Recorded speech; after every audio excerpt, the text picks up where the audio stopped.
Sidang Dewan Rakyat 50 Memorandum Perjanjian MOE bersama syarikat berkaitan kerajaan dan syarikat swasta disasarkan untuk dimeterai tahun ini menerusi program MyTVET. Laporannya kita bersama Syamimi Saripan. Baik Faiz, 50 Memorandum Perjanjian MOE bersama syarikat berkaitan kerajaan GLC dan syarikat swasta disasarkan untuk dimeterai tahun ini menerusi program MyTVET. Timbalan Perdana Menteri Datuk Seri Fadilah Yusof berkata ia merupakan sebahagian usaha kerajaan perpaduan untuk menambah baik ekosistem program pendidikan teknikal dan latihan vokasional TVET negara. Dalam masa terdekat, 10 MOE akan dimuktamadkan bagi pelaksanaan TVET yang berimpak tinggi.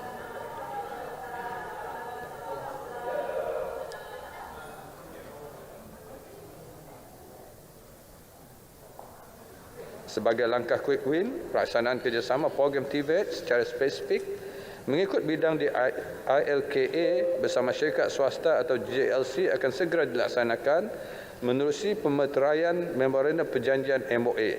Antara bidang kemahiran dicadangkan adalah otomotif, minyak dan gas, hospitality dan juga teknologi penyejuk bekuan dan penyaman udara. Baik, bila menjawab pertanyaan Wakil Betong Yung Syafura Othman pada waktu pertanyaan menteri. Sehingga kini 1,155 institusi TVET merangkumi institusi latihan kemahiran awam dan swasta beroperasi di seluruh negara. Untuk itu, Dewan juga diberitahu pasukan khas reformasi institusi telah ditubuhkan bulan lalu bagi mengkaji dan mencadangkan reformasi institusi dengan pertimbangan Jemaah Menteri. Sehubungan itu, bengkel reformasi institusi telah dilaksanakan melibatkan agensi kerajaan, organisasi masyarakat sivil serta pertubuhan bukan kerajaan NGO.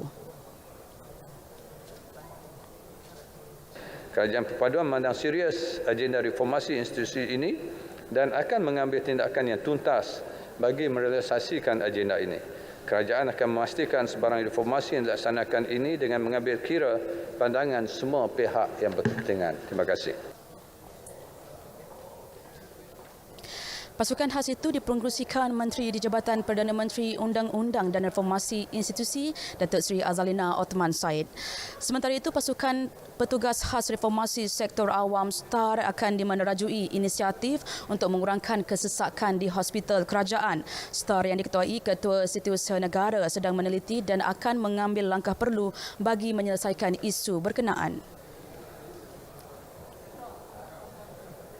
Mereka berbincang, duduk melihat apakah penambahbaikan lagi boleh dijalankan.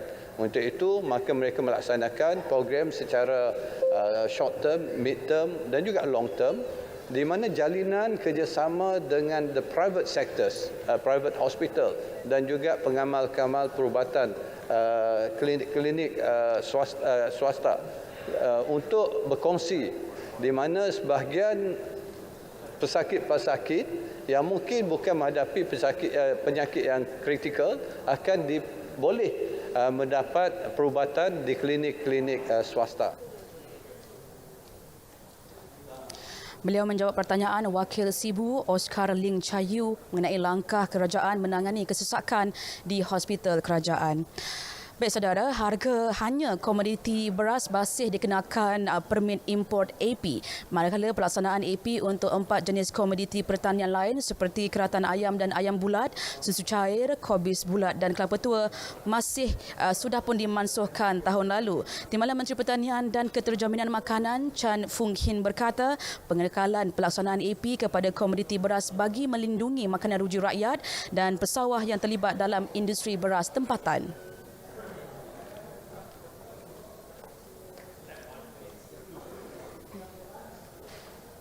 Dan bagi komoditi beras, pemegang AP yang tunggal adalah Padi Beras Nasional Berhad (PERNAS) yang diberi tanggungjawab untuk mengimport beras ke dalam negara menerusi konsesi yang dilanjutkan selama 10 tahun bermula tahun 2020.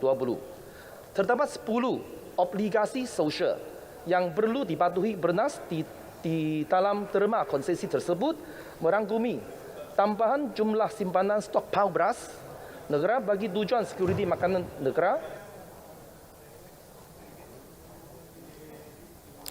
Beliau menjawab beliau menjawab soalan Wakil Ceras Tan Kok Wai mengenai jenis barangan makanan yang memerlukan permit AP untuk diimport ke dalam negara dan rasional keperluan tersebut. Terdahulu Yang di-Pertua Dewan Rakyat Datuk Johari Abdul memaklumkan mesyuarat pertama Dewan Rakyat Penggal Kedua Parlimen ke-15 ditambah selama 2 hari lagi pada 3 dan 4 April depan. Ia bagi membolehkan beberapa rang undang-undang dan urusan kerajaan dapat dibentangkan dan diputuskan di Dewan Rakyat.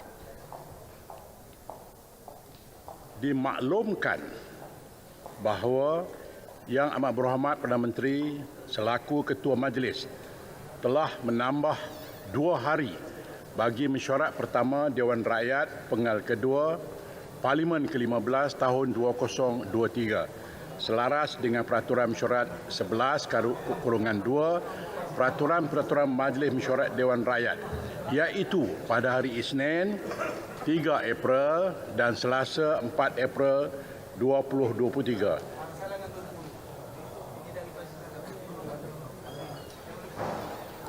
Baik, mesyuarat pertama Dewan Rakyat bagi Penggal Kedua sebelum ini dijadualkan berlangsung selama 29 hari bermula 13 Februari hingga 30 Mac 2023.